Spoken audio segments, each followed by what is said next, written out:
اپنی آخرت کی تیاری بھی اسی طرح کرو جیسے دنیا کے امتحان کی تیاری کرتے ہو۔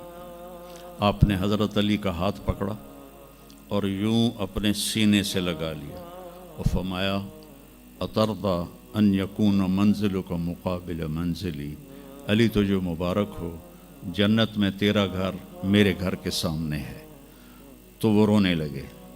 لیکن یہی علی جن کو خوشخبری ملی ہے کہ تیرا گھر میرے گھر کے سامنے ہوگا، کسی کو یہ خوشخبری نہیں ملی سوائے مولا علی کے، وہ رات کی مناجات میں روز تڑپتے روتے ہوئے یہ کہتے تھے آہن آہ من قلت الزاد و بعد السفر و وحشت الطریق، ہائے اللہ، ہائے اللہ، ہائے اللہ، میرے پاس عمل تھوڑا ہے۔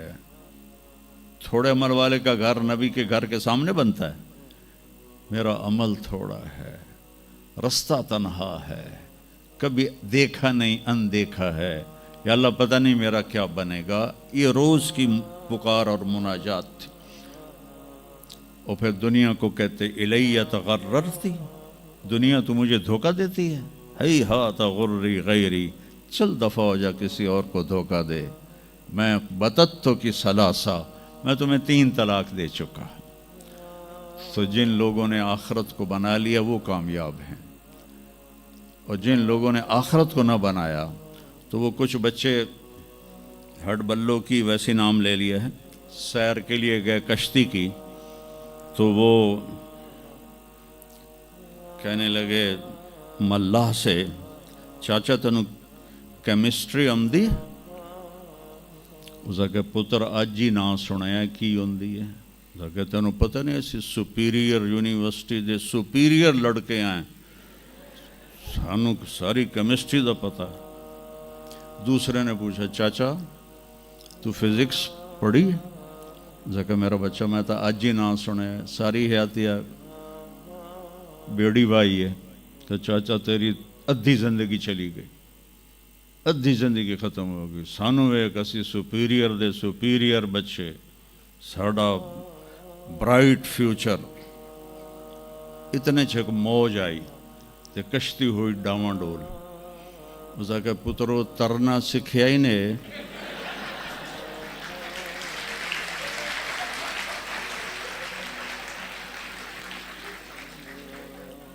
وہ آکھن لگے کوئی نہیں سکھیا، سوئمنگ پول کوئی نہیں سپیریئر ہے۔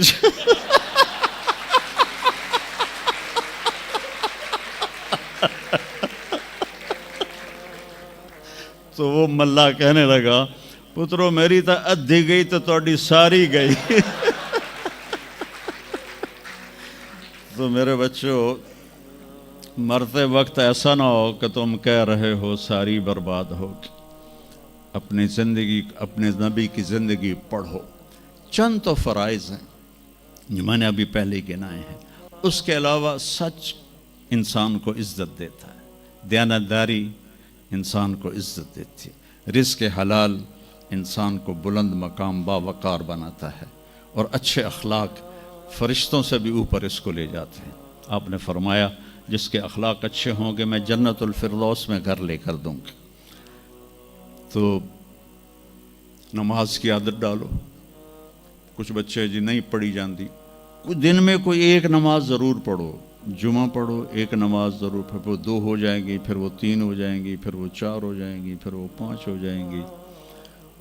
میں نے جتنوں کو بھی یہ نسخہ بتایا وہ سارے اللہ کے فضل سے، گورنمنٹ کالج میں میرا تھا ساتھی، تو وہ پھر شفٹ ہو گیا انگلینڈ، تو کوئی 40-45 سال بعد اس سے ملاقات ہوئی، یہاں پاکستان آیا ہوا تھا۔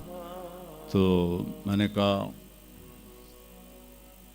کہ نماز پڑھتے ہو؟ کہنے لگا نہیں۔ جمعہ؟ کہنے لگا نہیں۔ تو میں نے کہا اچھا ایسا کرو، ایک نماز شروع کر دو اور ایک جمعہ شروع کر دو۔ یہ ایک فرد کا واقعہ نہیں، ایسے میں ہزاروں بچوں پر بچیوں پر تجربہ کر چکا ہوں، اور وہ 5 وقت کے نمازی بن گئے۔ تو 2 دن کے بعد فون پہ بات ہوئی تو کہنے لگا یار تو مینو ہیک دسی آئی میں تو پنجے شروع کر دیتی ہیں. وہ ڈرنکنگ بھی کرتا تھا, کالج کے زمانے میں بھی کرتا تھا. کہنے لگا لو جب میں نے نماز شروع کی تو میں نے کہا میری توبہ, میں شراب کو بھی ہاتھ نہیں لگاؤں گا. نماز ایسی چیز اپنی زندگی. اگر کسی کے لیے رخصت ہوتی تو حضرت امام حسین علیہ السلام کے لیے رخصت ہوتی میدان کربلا میں. لیکن کیا جنت کے سردار, جنت کے نوجوانوں کے سردار, اور جنگ سے پہلے اونگ آ گئی اور آنکھ کھلی تو مسکرانے لگے. تو بہن زینب علیہ السلام نے پوچھا یہ کوئی ہسن دا ٹائم ہے, اتنی تو مصیبت آئی کھڑی. کہا بہن اللہ کے نبی خواب میں آئے ہیں, فرما رہے ہیں بیٹا میں لینے کے لیے آ چکا ہوں. تو اب یہ نماز نہ پڑھتے تو ٹھیک تھا, اتنا تو قتل و غارت چل رہا تھا. لیکن جو ہی ایسے سورج ڈھلا تو آپ نے زہیر تھے آپ کے رائٹ سائڈ پر جھنڈا اٹھانے والے, اور لیفٹ پر تھے حبیب, اور درمیان میں تھے عباس اپنے بھائی. تو آپ نے زہیر کو بلایا, کہا یہ شمر سے کہو تھوڑی دیر رک جاؤ میں نماز پڑھ لوں. تو زہیر نے شمر سے کہا, تو شمر نے کہا ہم جنگ نہیں روکیں گے, ہم سر اڑائیں گے. تو انہوں نے واپس آ کر کہا جی وہ انہوں نے جنگ روکنے سے انکار کر دیا ہے, اللہ کی قسم اب ان کے لیے کھلی اجازت تھی کہ یہ چھوڑ دیں اور سر کٹا دیں. لیکن آپ نے فرمایا سر کٹ سکتا ہے, نماز نہیں چھوٹ سکتی. آپ نے کہا آدھے لڑو آدھے نماز پڑھو. تو آدھوں کو جنگ پہ لگایا, آدھوں نے نماز پڑھی. پھر ان آدھوں کو جنگ پہ لگایا اور جو جنگ پر تھے ان کو نماز پڑھوائی. سب کو ظہر کی نماز پڑھوائی, اور عصر سے پہلے سب کے سر کٹ کے نیزوں پہ چڑھ چکے تھے. وہاں 1445 سال میں ایک واقعہ ہے جہاں نماز کی رخصت نظر آتی ہے.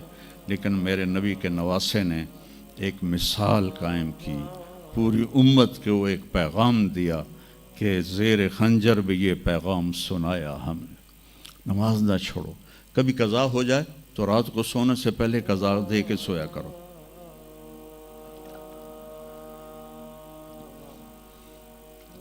آپس میں کوئی لڑے ہوئے ہو تو کم از کم آج اتنی میری مان کے اٹھنا کہ صلح کر لینا. یہ کوئی بچیاں آپس میں کسی سے بول چال بند ہو, یا آپ بچوں کی آپس میں کوئی بول چال بند ہو, تو ایک دوسرے کو معاف کر دینا. اس سے آپ کے دلوں میں علم کی روشنی زیادہ آئے گی. آپ کے دل میں بغض ہوگا تو علم آئے گا نہیں. تو اگر اپنے حافظے کو اچھا کرنا ہے, اگر اپنے حافظے کو, تو دل سے سب کی نفرت نکال دو, اور پیٹ بھر کے کھانا نہ کھاؤ, اور اپنی نظروں کی حفاظت کرو. آپ کا حافظہ 16 سال والا رہے گا 70 سال تک. حافظے کو خراب کرنے والی یہ چیزیں ہیں.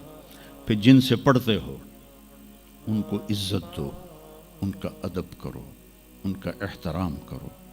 باب العلم ہے حضرت مولا علی کا, میں غلام ہوں اس کا جو مجھے ایک لفظ نہیں ایک حرف, جو مجھے ایک حرف بھی سکھا دے علم کا, میں اس کا غلام ہوں. تو جو آپ کے ٹیچر ہیں یا لیڈی ٹیچر ہیں, جو آپ کو جو کچھ بھی پڑھاتے ہیں, ان کا احسان ہے آپ پر. آپ ان کو عزت دیں, ان کو احترام دیں. ان میں سے کوئی دعا دے دے گا آپ کا کام بن جائے گا. تو میں اسکول میں تو دعائیں لے نہ سکا استادوں کی, لیکن جب میں مدرسے میں داخل ہوا تو میں نے اپنے سارے استادوں کی دعا لی ہوئی ہے, ان کی عزت اور ان کے احترام سے. تو چونکہ آج کل بہت زیادہ آزاد ماحول ہو گیا ہے, تو وہ اپنے ٹیچر کو ایزی لیتے ہیں کہ کوئی ان کی بے عزتی کر دے, کوئی ان کے آگے بگڑ جائے تو اس کو برا نہیں سمجھا جاتا. لیکن بیٹا کتاب ایک ذریعہ ہے, علم آسمان سے آتا ہے, اور اس کے میں ذریعہ استاد ہوتا ہے. اور استادوں کو بھی کہتا ہوں کہ اپنے منصب کا خیال رکھو, اور اپنے پڑھانے کو اپنا فریضہ سمجھ کے ادا کرو.